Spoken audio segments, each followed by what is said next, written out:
나에게 필요한 스마트워치를 고르는 방법에 대해서 너무 많아지다 보니까 어떤 거를 골라야 되는지, 도대체 이게 나한테 필요가 있는 건지 필요가 없는 건지, 루이비통이나 에르메스 한 250 하더라고요.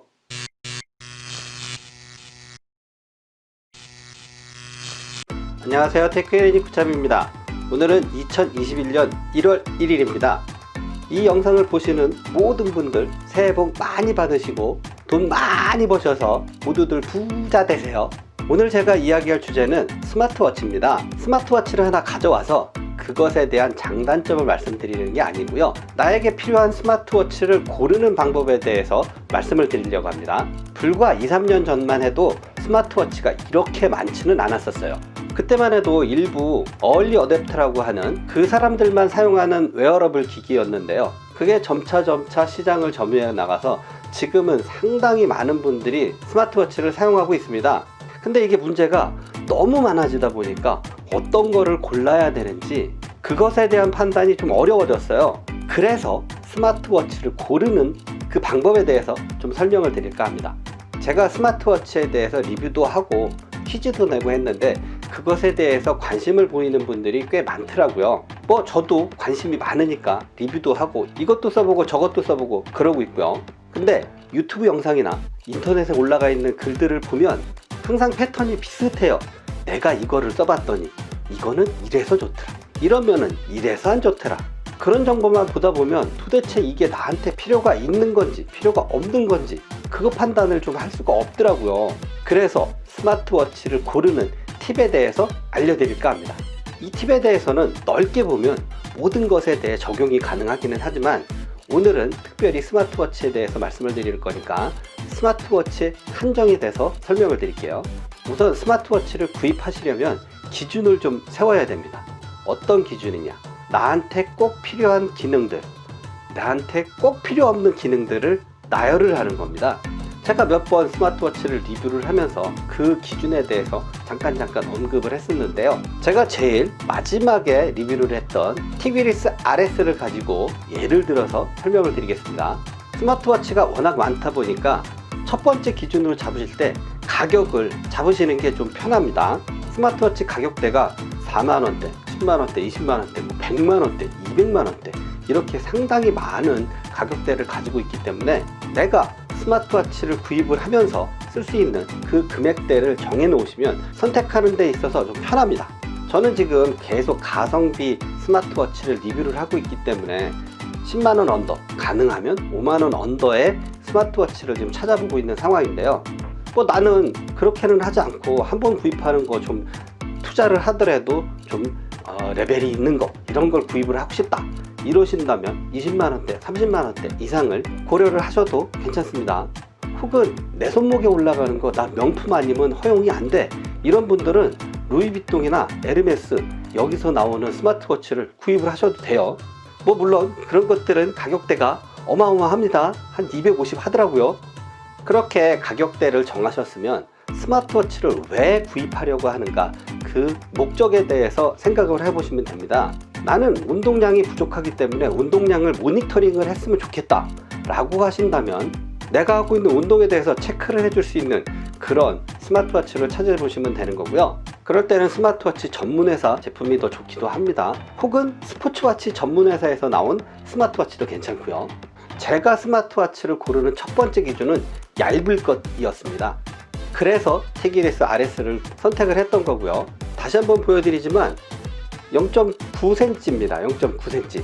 이렇게 자기가 원하는 디자인이나 기능 중에 가장 우선이 되는 걸 하나 선택을 하시고요. 그 다음에 제가 원하는 기능은 AOD 기능이었습니다. Always On 디스플레이라고 해서 늘 화면이 켜져 있는 거, 이 기능을 원했는데 사실 티그리스 RS는 AOD 기능은 없습니다. 하지만 가격과 얇은 것, 이 두 가지를 만족을 시켰고 AOD 기능은 이제 살짝 절충을 좀 해야죠. AOD 기능이 꼭 필요하신 분들은 디지털 화면 중에 AOD 기능을 갖고 있는 스마트워치가 몇 개 있어요. 그렇게 많지는 않지만 그런 스마트워치를 찾아보시고, 혹은 이렇게 하이브리드 스마트워치도 괜찮은 선택지가 될 수 있습니다. 왜냐하면 얘는 시계바늘이 있기 때문에 항상 시계를 볼 수가 있거든요. AOD 기능은 아니지만 항상 시계를 볼 수 있다는 것, 그것이 하이브리드 스마트워치의 장점입니다. 그 다음 기준으로는 진동이 좀 강하거나 약하거나 이렇게 조절이 가능한가, 이것도 또 기준이 될 수가 있어요. 근데 어떤 스마트워치는 레트로 감성으로 디자인은 상당히 고전적으로 마음에 들게는 나왔는데 걔는 진동이 안 되더라고요. 그냥 삑삑 이런 소리밖에 안 나더라고요. 그런 애들은 이제 탈락이 되는 거죠. 근데 스마트워치라는 게 기능이 비슷해요. 그렇게 크게 차이가 나는 것들이 없어요. 그러다 보니까 내가 원하는 걸 나열을 해서 선택을 했지만 실제로는 겹치는 스마트워치들이 굉장히 많아집니다. 자, 이렇게 많은 스마트워치를 또 어떻게 고르느냐, 그때는 나한테 꼭 필요하지 않은 기능을 리스트업을 하는 겁니다. 그래서 거기에 해당되는 스마트워치들을 제외를 하는 거죠. 예를 들자면 통화 기능입니다. 저는 스마트워치로 통화하는 걸 정말 싫어하기 때문에 통화 기능이 있는 것들은 오히려 배터리만 잡아먹고 스마트워치 컨트롤하는 것도 불편하고 유저 인터페이스도 그렇게 마음에 드는 게 아니더라고요. 그래서 통화 기능이 있는 걸 뺍니다. 근데 어떤 분들한테는 통화 기능이 있는 게 꼭 필요할 수도 있어요. 그분들은 이게 이제 빠져야 될 기능이 아니고 꼭 필요한 기능 쪽으로 옮겨가야겠죠. 그리고 제 입장에서 또 하나 빼야 되는 기능이 있다 라고 한다면 스마트워치에 카메라가 들어있는 거, 저 그것도 별로 안 좋아합니다. 그래서 그 스마트워치도 뺍니다. 하나 더 고르라고 그러면 스마트워치에 게임이 들어있는 거, 이것도 별로 안 좋아합니다. 안 쓰면 되지 않느냐 라고 하지만 그거 자체가 메모리를 잡아먹고 리소스를 잡아먹기 때문에 없는 게 더 낫다고 생각을 해서 전 뺍니다. 하지만 아까 말씀드린 통화 기능처럼 어떤 분들한테는 게임 기능도 필요하고 카메라 기능도 필요하겠죠. 그런 거 이제 이쪽으로 옮기면 됩니다. 꼭 필요한 기능 쪽으로.